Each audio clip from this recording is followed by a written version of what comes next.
नमस्कार, किसान समाचार में आपका स्वागत है। मैं हूं आपके साथ रेशमा फारूकी। आइए सबसे पहले नजर डालते हैं इस वक्त की हेडलाइंस पर। केंद्रीय कृषि मंत्री नरेंद्र सिंह तोमर ने प्रौद्योगिकी अनुप्रयोग अनुसंधान संस्थान पटना के प्रशासनिक भवन का किया लोकार्पण।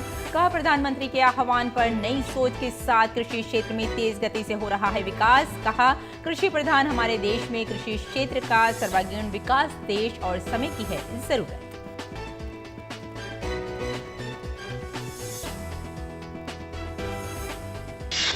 डॉक्टर मनसुख मांडविया ने राज्यों में di ammonium phosphate DAP urea की उपलब्धता की स्थिति की समीक्षा की। कहा, देश में पर्याप्त यूरिया का हो रहा है उत्पादन, उर्वरकों की कोई कमी नहीं है। राज्यों से किया आग्रह, कृषि क्षेत्र के लिए पर्याप्त उपलब्धता सुनिश्चित करने के लिए उद्योगों और देश से बाहर यूरिया के किसी भी प्रकार के प्रवाह की सख्ती से रोकें।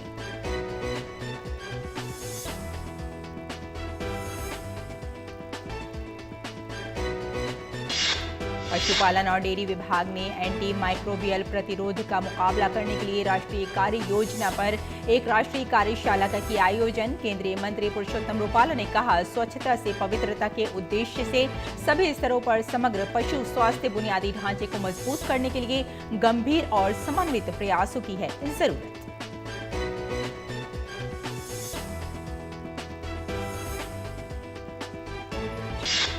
कच्चे तेल की कीमतों में कमी लाने के लिए भारत अपने रणनीतिक तेल भंडार से निकालेगा 50 लाख बैरल कच्चा तेल। मुद्रास्फीति और तेल की कीमतों में हो रही बढ़ोतरी पर लगाम कसने के मकसद से किया फैसला।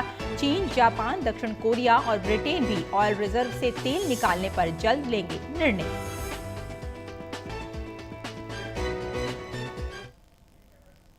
आइए विस्तार से समाचारों पर नजर डालते हैं। केंद्रीय कृषि एवं किसान कल्याण मंत्री नरेंद्र सिंह तोमर ने प्रौद्योगिकी अनुप्रयोग अनुसंधान संस्थान पटना के प्रशासनिक भवन का वर्चुअल लोकार्पण किया।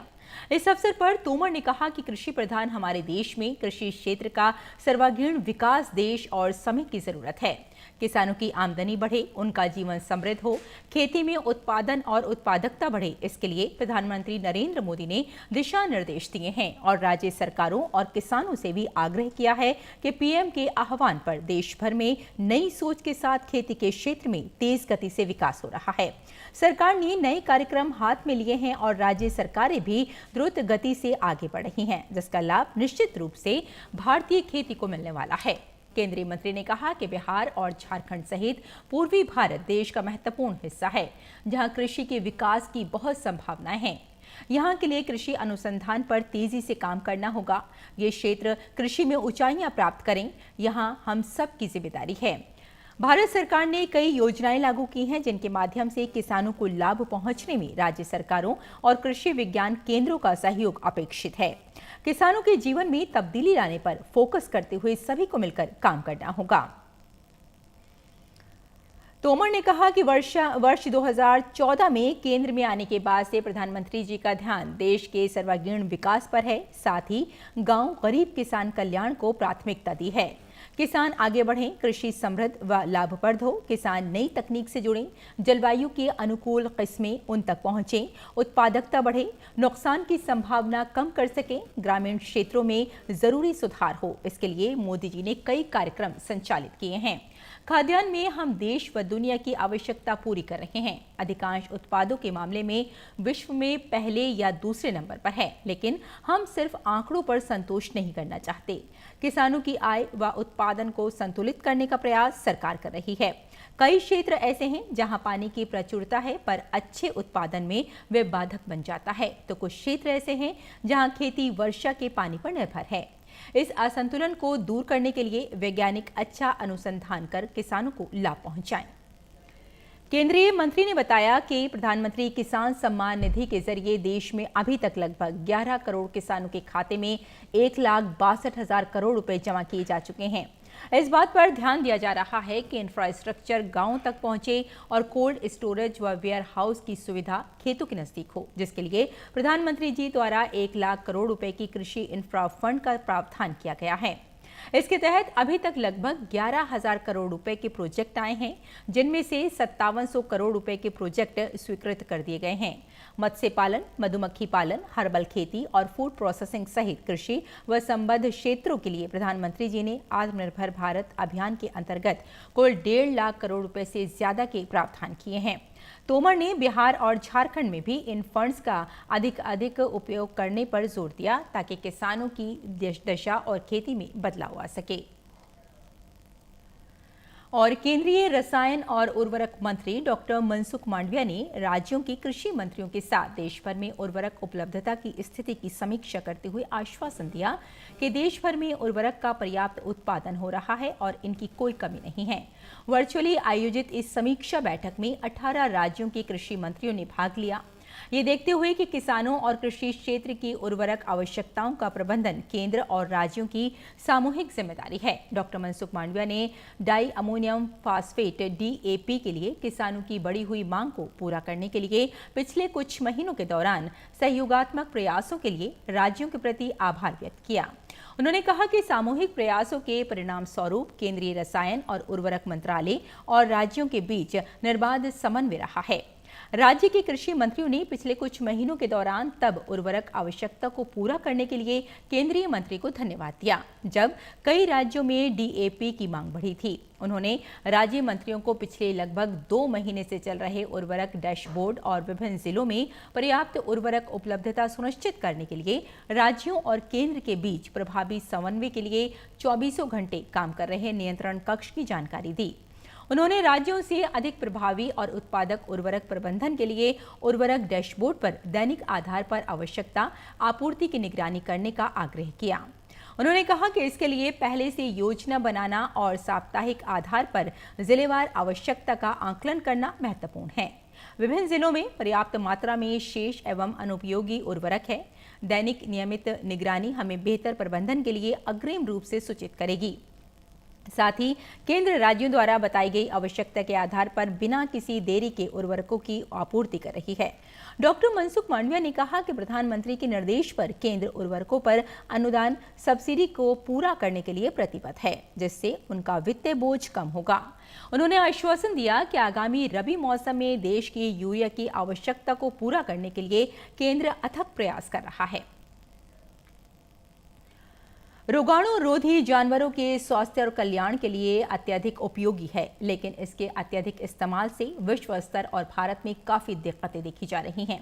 इसी मुद्दे को लेकर राजधानी दिल्ली के पूसा कॉम्प्लेक्स में रोगाणुरोधी प्रतिरोध राष्ट्रीय वर्कशॉप का आयोजन हुआ। वर्कशॉप के उद्घाटन सत्र में बात करते हुए केंद्रीय मंत्री पुरुषोत्तम रूपाला ने कहा कि समय बीतने के साथ रोगों में बढ़ोतरी हुई है। उन्होंने प्रधानमंत्री नरेंद्र मोदी द्वारा दिए गए मंत्र स्वच्छता का उल्लेख करते हुए कहा कि इससे रोगों से लड़ने की प्रतिरोधक क्षमता बढ़ेगी। पुरुषोत्तम रूपाला ने वापस प्रकृति की ओर जाने का भी आह्वान किया। अवेयरनेस लोगों में लानी है, पशुपालकों में लानी है और एंटीबायोटिक का कुछ कम मात्रा में प्रयोग हो और एक अज्ञात शत्रु से लड़ने की तैयारी करने की बात हम कर रहे हैं। हम सिर्फ आदमियों की सोचेंगे तो चलने वाला नहीं है। कुल मिला के थियरी ये है कि हम अकेले हमारा ही सोचते रहे कि हम कैसे स्वच्छ रहे, हम कैसे बढ़ते रहे, हमें कैसे कुछ नुकसान ना हो। हमें बढ़ते रहने के लिए और हमें जिंदा रहने के लिए किसी को भी खा जाओ, किसी का भी खा जाओ, उसी थियरी पे हम चलते रहे। अब पता लगा है कि ये चलने वाली थियरी नहीं है। इस अवसर पर बोलते हुए केंद्रीय पशुपालन राज्य मंत्री एल मुरुगन ने कहा कि हमें प्रतिरोधक क्षमता विकसित करने के लिए रणनीति बनानी होगी। उन्होंने शहरी क्षेत्रों का जिक्र करते हुए कहा कि शहरों में देसी खाद्य वस्तुओं की मांग बढ़ी है और इसे शहरी लोग किसी भी कीमत पर खरीदते हैं। इस अवसर पर केंद्रीय मंत्री ने शॉर्टकट तरीकों से बचने की सलाह दी। महत्वपूर्ण विषय पर लोगों का ध्यान आकर्षित करने के लिए एल मुरुगन ने आयोजकों की सराहना भी की। और तमिलनाडु में भारी बारिश का कहर जारी है। मौसम विभाग के अनुसार बंगाल की खाड़ी के दक्षिण पूर्व क्षेत्र में एक चक्रवातीय कम दबाव का क्षेत्र बना हुआ है, जो अगले 4-5 दिनों में पश्चिम उत्तर पश्चिम की ओर बढ़ने की संभावना है। तमिलनाडु में मंगलवार की सुबह सेलम जिले के करुंगल पट्टी में बारिश की वजह से 4 मकान ढह गए। वहीं भारी बारिश की स्थिति के कारण मुल्ला पेरियर बांध का एक बैराज भी खोल दिया गया है। तमिलनाडु के कुडुलोर जिले में केंद्रीय दल ने भारी बारिश की स्थिति का आकलन किया। इसके अलावा पड़ोसी राज्य केरल के लिए मौसम विभाग ने 25 नवंबर तक के लिए अलर्ट जारी किया है। लोगों से बारिश और बिजली गिरने की घटनाओं से बचने की सलाह दी है। तिरुवनंतपुरम, कोल्लम और अल्पुजा कोट्टायम के लिए येलो अलर्ट जारी किया गया है। अरब सागर में बने निम्न दबाव की वजह से महाराष्ट्र के इलाकों में भी बारिश की संभावना है।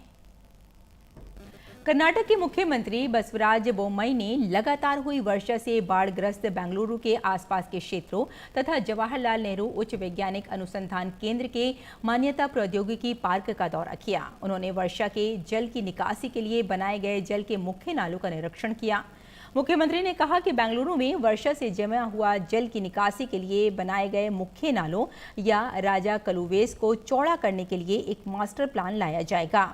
बोम्मई ने बताया कि प्रधानमंत्री नरेंद्र मोदी ने उन्हें फोन करके निचले क्षेत्रों में बाढ़ की स्थिति पर जानकारी मांगी। बेंगलुरु में रविवार को मात्र 2 घंटों में लगभग 138 मिलीमीटर वर्षा हुई है। केंद्रीय गृह मंत्रालय के एक दल ने पुडुचेरी में बाढ़ से हुए नुकसान के जायजे के लिए कल प्रभावित गांवों का दौरा किया। मंत्रालय में संयुक्त सचिव राजीव शर्मा के नेतृत्व वाले दल ने सबसे पहले कलापट्टू का दौरा किया और पेल्लई चावड़ी में समुद्र में हुई कटाई के मौके पर जानकारी ली। दल ने कटारगामा का भी दौरा किया और सड़कों की मरम्मत के आदेश दिए। विधानसभा अध्यक्ष आर सेल्वम, पुडुचेरी की जिला अधिकारी पूर्वा गर्ग और अन्य अधिकारी भी केंद्रीय दल के साथ थे। 2 दिनों के दौरे के बाद ये दल पड़ोसी कुड्डालोर जिले के लिए रवाना हुआ। इससे पहले पुडुचेरी के उपराज्यपाल तमिलिसाई सुंदरराजन और मुख्यमंत्री एन रंगासामी ने हालात का जायजा लेने के लिए शहरी और ग्रामीण क्षेत्रों का दौरा किया था। तेल की कीमतों में कमी लाने के लिए भारत ने बड़ा फैसला किया है। भारत ने अपने रणनीतिक पेट्रोलियम भंडार से 50 लाख बैरल कच्चा तेल रिलीज करने का निर्णय लिया है। इससे बाजार में कच्चे तेल की उपलब्धता बढ़ने के साथ ही इसकी कीमतें नीचे आने की उम्मीद है। भारत के फैसले के बाद अमेरिका ने भी रणनीतिक तेल भंडार से 5 करोड़ बैरल तेल निकालने का निर्णय लिया है। व्हाइट हाउस ने एक बयान में कहा कि 5 करोड़ बैरल से 3.2 करोड़ बैरल अमेरिकी स्ट्रेटेजिक पेट्रोलियम रिजर्व से अगले कई महीनों में एक एक्सचेंज के रूप में जारी किया जाएगा। वहीं 1.8 करोड़ बैरल तेल पहले से अधिकृत बिक्री से त्वरित रिलीज के रूप में जारी किया जाएगा। तीनों कृषि कानून वापस लेने के फैसले पर देश भर के किसानों की प्रतिक्रिया आ रही है। देश भर में किसानों ने इस फैसले का स्वागत किया है और केंद्र सरकार की किसान केंद्रित योजनाओं पर खुशी जताई है। किसानों ने कहा कि ये फैसला स्वागत योग्य है और अब आंदोलनरत किसानों को आंदोलन छोड़कर अपने खेत और घरों की ओर लौटना चाहिए। किसानों ने सरकार की किसान कल्याण योजनाओं की सराहना करते हुए आंदोलनकारियों से अपने घर और खेतों पर लौटने की अपील की है।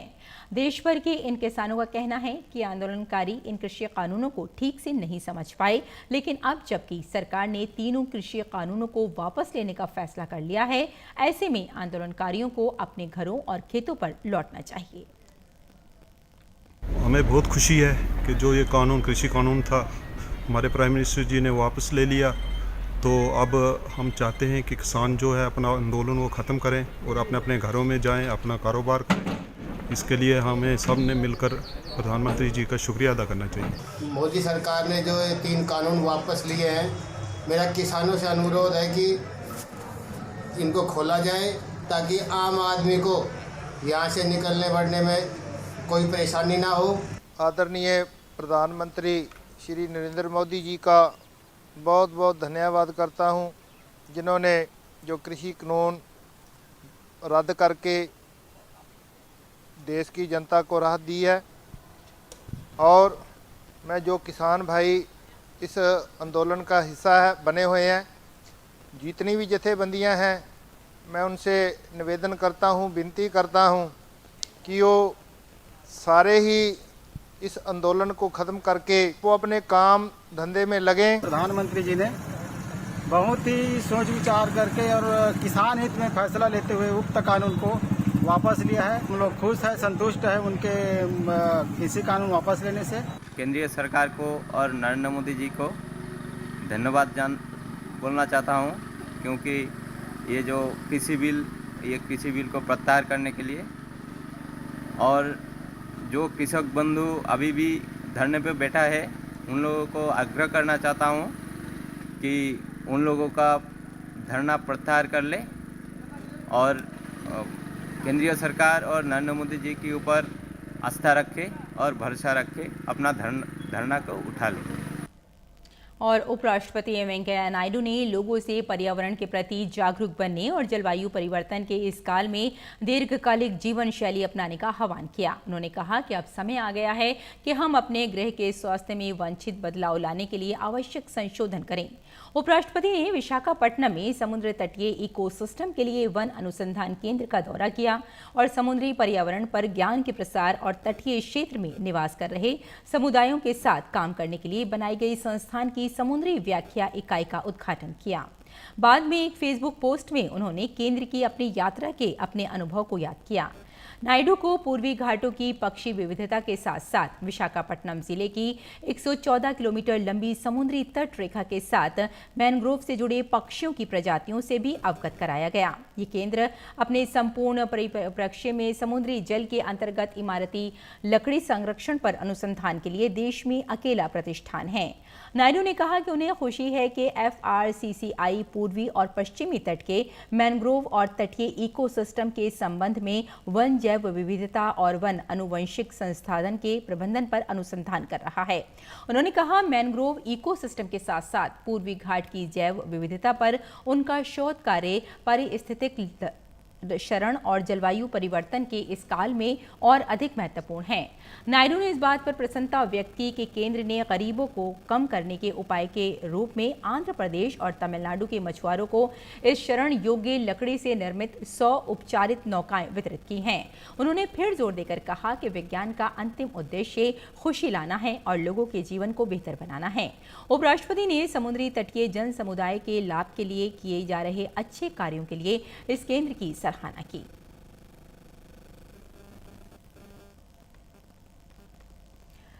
और आइए अब जान लेते हैं मंडी भाव और देखते हैं कि देश भर की मंडियों में इस वक्त क्या हाल है।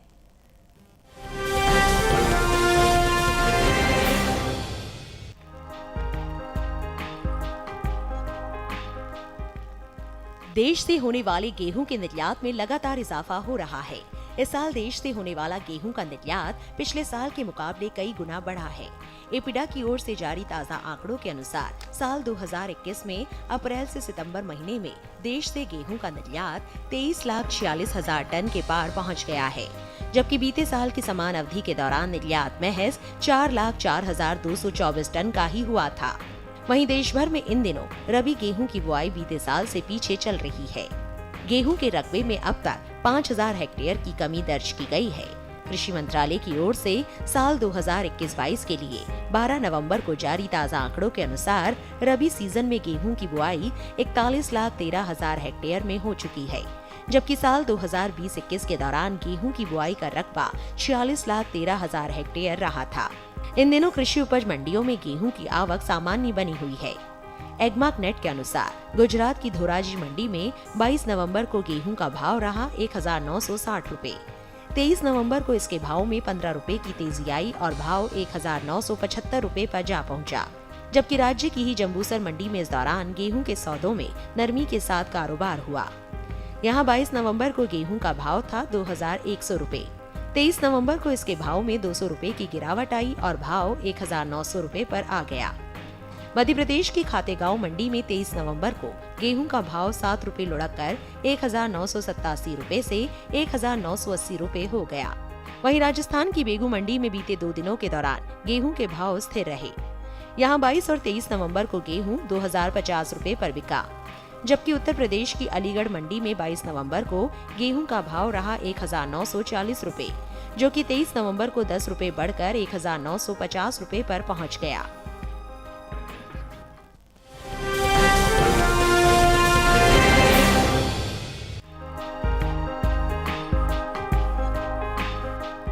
चालू रबी सीजन में तिलहन की बुआई बीते साल के मुकाबले बढ़ी है।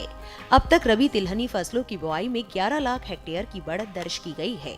चालू रबी सीजन में तिलहनी फसलों में शामिल सरसों, मूंगफली, तिल और सूरजमुखी के अलावा दूसरी तिलहनी फसलों की बुआई जारी है।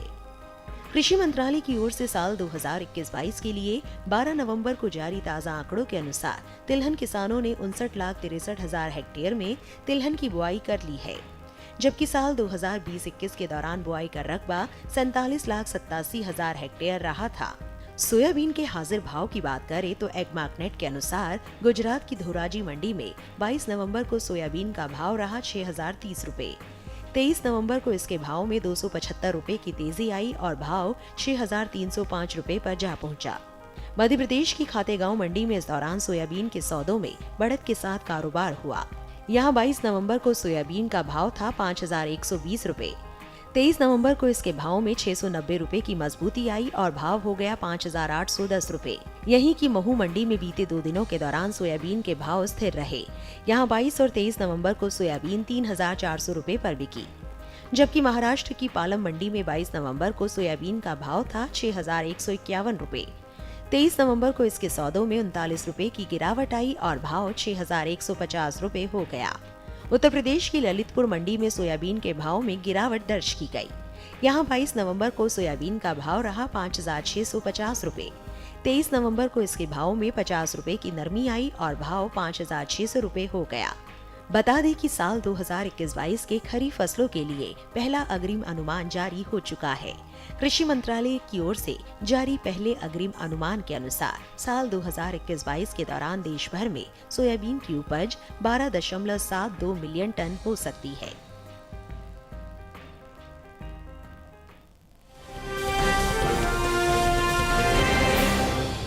और आइए अब जान लेते हैं मौसमी खेती के बारे में।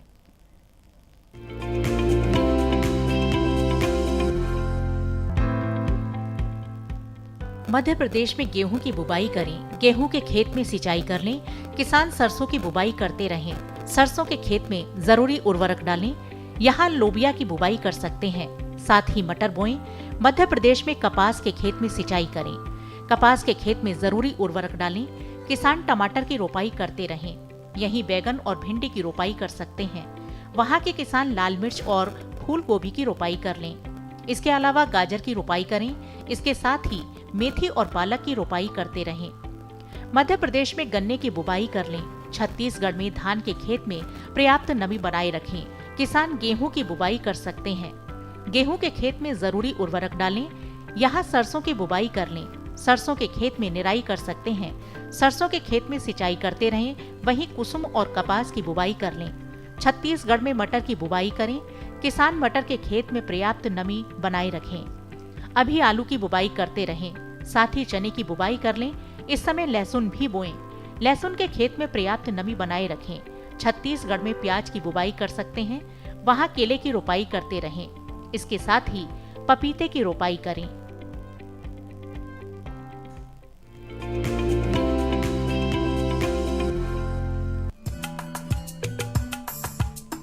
आलू की अगेती फसल बोने का समय निकल चुका है। आलू की मुख्य फसल की बुआई भी की जा चुकी है, लेकिन आलू की देरी से बोई जाने वाली किस्मों को दिसंबर के आखिरी तक लगाया जा सकता है। आलू की बुआई करते समय किसान के लिए कुछ महत्वपूर्ण बातों का ध्यान रखना जरूरी हो जाता है। सबसे जरूरी बात ये है कि बीज खरीदते समय सावधानी बरतें। बीज हमेशा विश्वसनीय जगह से ही खरीदें और बीज कंदों को छाया में सुखाकर ही बुआई करें। ध्यान रखें कि बोते समय कतार से कतार की दूरी 60 सेंटीमीटर और कंद से कंद की दूरी बीज के आकार के अनुसार हो। उदाहरण के लिए 20 ग्राम भार वाले कंदों की दूरी 15 सेंटीमीटर, 40 ग्राम वाले की 20 सेंटीमीटर, 60 ग्राम वालों की 30 सेंटीमीटर और 80 ग्राम वाले कंदों की दूरी 40 सेंटीमीटर होनी चाहिए। मेड़ों में 8 से 10 सेंटीमीटर की गहराई में बुआई करें।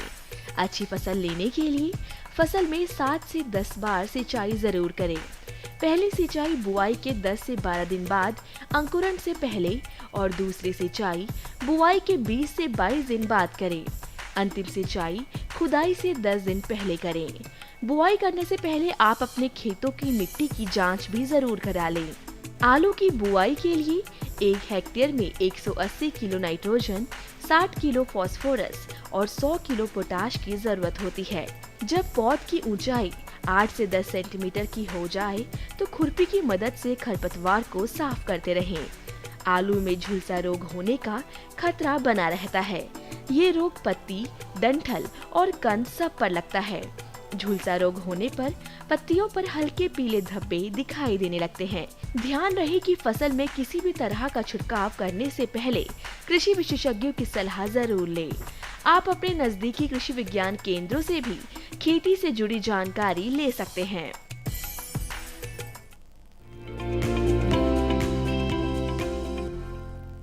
तो किसान समाचार में फिलहाल इतना ही। अनुमति दें, नमस्कार।